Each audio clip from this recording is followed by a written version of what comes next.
Hi guys, this is Shiva from learning English YouTube channel.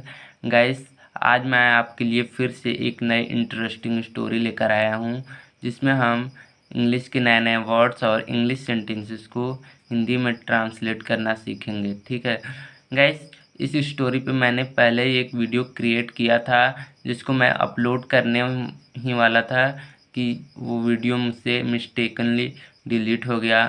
So guys, मुझे फिर से इस स्टोरी पर काम करना पड़ रहा है। सो गाइस, आज की स्टोरी अगर आपको अच्छी लगी तो प्लीज़ वीडियो को लाइक ज़रूर कीजिएगा। चलिए आज की स्टोरी को स्टार्ट करते हैं। गाइस, स्टोरी स्टार्ट करने से पहले इस स्टोरी में आने वाले कुछ वर्ड मीनिंग को देख लेते हैं। स्टॉर्क, स्टॉर्क मीन्स होता है सारस या स्टॉर्क। ये एक प्रकार का सारस ही होता है, सारस पक्षी है, बट थोड़ा अलग होता है सारस से। ये उसी की जाति होती है, इसलिए स्टॉर्क इसको आप बोल सकते हैं। ठीक है। अनइनवाइटेड यानी कि बिन बुलाए। क्रेन यानी सारस। ठीक है। डिस्ट्रॉइंग यानी नष्ट करने वाले। न्यूली यानी नए नए। सोन मीन्स बोया हुआ। क्रॉप यानी फसल। कैच मीन्स पकड़ना। डिस्ट्रक्टिव मीन्स हानिकारक। स्ट्राइड मीन्स छलांग लगाना या फिर कूदना।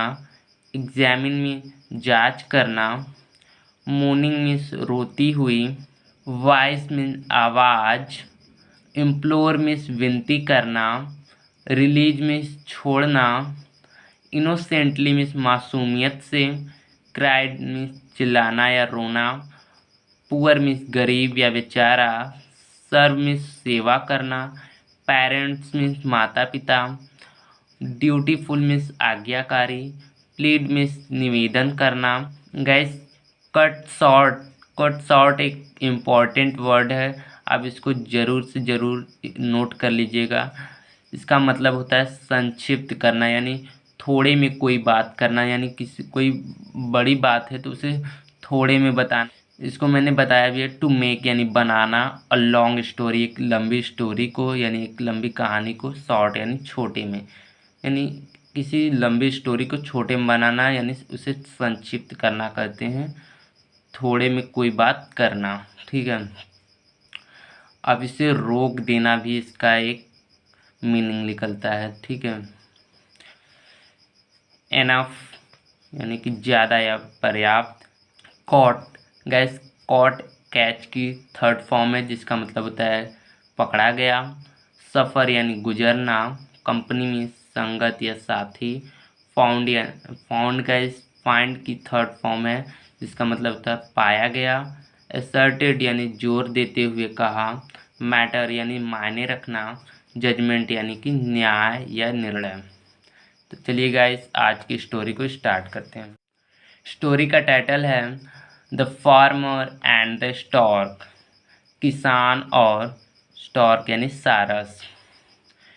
Finding a few invited, finding यानी पाकर, अ फ्यू यानी कुछ, अनइनवाइटेड यानी कि बिन बुलाए, क्रेन्स यानी सारस, डिस्ट्रॉइंग यानी नष्ट करने वाले, हिज न्यूली यानी उसके नए नए, सोन यानी बोए हुए, क्रॉप्स यानी फसल। पूरे सेंटेंस का मतलब हुआ उसके नए नए बोए हुए फसलों को नष्ट करने वाले कुछ बिन बुलाए सारसों को पाकर, अ फार्मर एक किसान, सेट यानी लगाया, अ नेट यानी एक जाल, इन हिज फील्ड अपनी खेत में, in order to, gas, in order to का यूज ये एक एडवांस इंग्लिश स्ट्रक्चर है। जब हम किसी उद्देश्य से कोई काम करते हैं तो उस सेंटेंस में इन ऑर्डर टू का यूज होता है। तो ये क्या कर रहा है, अपनी खेत में नेट लगा रहा है यानी जाल लगा रहा है।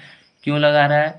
टू कैच यानी पकड़ने के लिए, दोज डिस्ट्रक्टिव वर्ड्स यानी उन हानिकारक पक्षियों को जो उसके फसलों को हानि पहुंचा रहे हैं। तो उन हानिकारक पक्षियों को पकड़ने के लिए जब कोई काम कर रहा है, यानी इस उद्देश्य से ये काम कर रहा है, तो वहाँ पर गैस उस सेंटेंस में इन ऑर्डर टू का यूज होता है। तो गैस, मैं इसे एक सेपरेट वीडियो में बता दूंगा कि ये इन ऑर्डर टू क्या होता है। ठीक है, आगे मूव करते हैं। नेक्स्ट डे, दूसरे दिन, व्हेन जब द फार्मर यानी किसान स्ट्रोड, गैस यहाँ पर स्ट्राइड की सेकेंड फॉर्म है स्ट्रोड। ठीक है, स्ट्रोड में छलांग लगाया। अक्रॉस यानी उस पार, अक्रॉस मतलब उस पार, द फील्ड यानी खेत के, अपने खेत के उस पार उसने छलांग लगाया। टू एग्जामिन यानी कि जांच करने के लिए।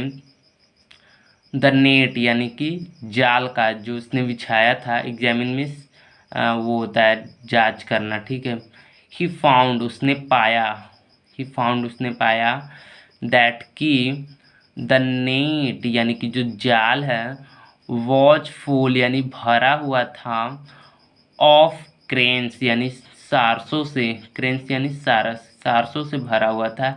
एंड और अ स्टॉर्क यानी एक स्टॉर्क से, जो सारस के जैसा पक्षी है, यानी कि पूरा जो नेट है क्रेन्स यानी सारसों से और एक स्टॉर्क से भरा हुआ था। सडनली अचानक, द फार्मर यानी किसान, हियर्ड यानी सुना, अ मोर्निंग वॉइस यानी कि एक रोती हुई आवाज़। मोर्निंग का मतलब रोती हुई, वॉइस मीन्स आवाज़, एक रोती हुई आवाज़ को सुना। ऑफ अ स्टॉर्क, एक स्टॉर्क का, हु जो वॉज इम्प्लोरिंग यानी विनती कर रहा था, किससे, किसान से। इम्प्लोरिंग मीन्स विनती करना, विनती कर रहा था, निवेदन कर रहा था। टू रिलीज यानी छोड़ने का, रिलीज मीन्स छोड़ना, छोड़ने का। हिम यानी उसे, किसको, जिसको किसान ने पकड़ा हुआ था, जिस स्टॉर्क को, तो दूसरे स्टॉर्क ने उसे छोड़ने का निवेदन किया। द स्टॉर्क यानी कि जो स्टॉर्क है, इनोसेंटली यानी मासूमियत से, क्राइड यानी रोया। I am a poor stork यानी कि मैं हूँ, अ पुअर एक गरीब, स्टॉर्क यानी कि सारस, मैं एक गरीब सारस हूँ, मैं एक गरीब स्टॉर्क हूँ या बेचारा स्टॉर्क हूँ। एंड और आई हैव नॉट ईटन मैंने नहीं खाया है। इट की थर्ड फॉर्म ईटन गैस यहाँ पर है। आई हैव नॉट ईटन मैंने नहीं खाया है। योर क्रॉप्स यानी तुम्हारी फसलों को। आई सर्व यानी कि मैं, सर्व यानी सेवा करता हूँ, माई पेरेंट्स यानी अपने माता पिता की, विद ड्यूटीफुल वर्क यानी ड्यूटीफुल यानी कि आज्ञाकारी कार्यों से। वर्क मीन्स कार्य, विद मीन्स से। मैं अपने माता पिता की आज्ञाकारी कार्यों से सेवा करता हूँ। द स्टॉर्क यानी कि जो स्टॉर्क है, जो सारस है, प्लीडेड यानी कि विनती किया, निवेदन किया।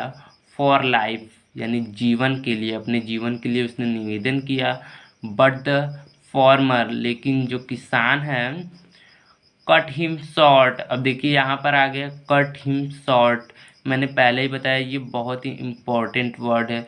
देखिए कट शॉर्ट के बीच में ये जो ऑब्जेक्ट आया है, क्योंकि ये एक फ्रेजल वर्ब है, तो इसलिए इसके बीच में फ्रेजल वर्ब के बीच में मैक्सिमम ऑब्जेक्ट आ जाते हैं। ठीक है, तो इसका मतलब हुआ द फार्मर यानी किसान, कट यानी कि संक्षिप्त करना, कट शॉर्ट यानी संक्षिप्त करना यानी छोटा करना, हिम यानी उसे, किसको, जो स्टॉर्क है उसको नहीं, उसकी बातों को, जो किसान है उसकी बातों को छोटा कर दिया। जो वो बोल रहा था, इतना देर से निवेदन कर रहा था कह कर, उसको छोटा कर दिया, उसके वर्ड को यानी उसके शब्दों को।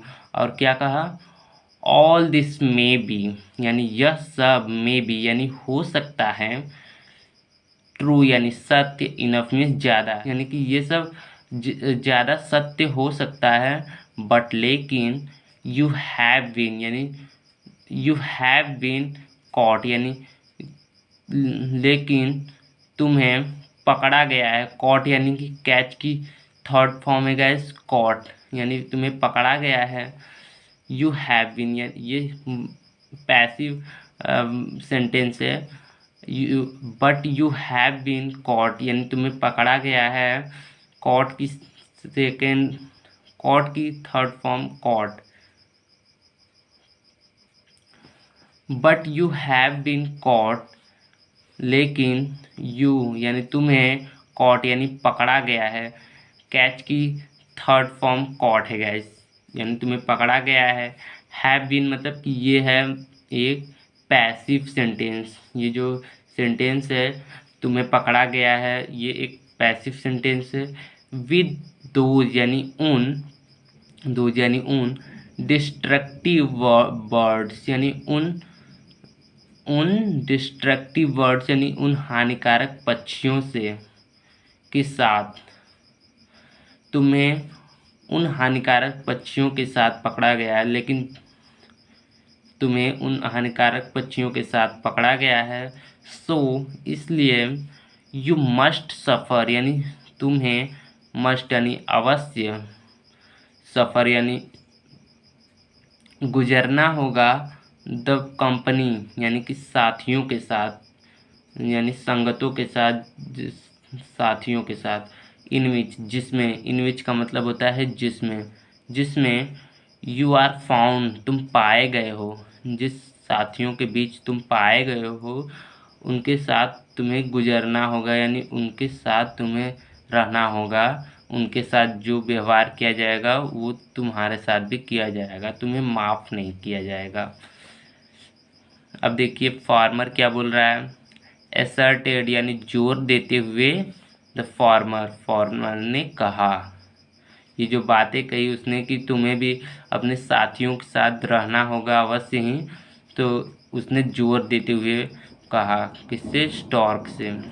सो गाइस इस स्टोरी से हमें मॉरल क्या मिलती है, शिक्षा क्या मिलती है, कंपनी यानी संगत, जो संगत अर्थ यानी मायने रखते हैं, मैटर्स यानी मायने रखना, ऑफ लॉट, अलॉट यानी बहुत ज़्यादा, जो संगत है वो बहुत ज़्यादा मायने रखता है, फॉर जजमेंट यानी न्याय के लिए, निर्णय के लिए कि तुम कैसे हो, उसके लिए कंपनी जो आपका संगत है वो बहुत ही मैटर करता है। ठीक है। सो गाइस आई होप कि आपको सभी सेंटेंसेस अच्छे से क्लियर हुई होंगी।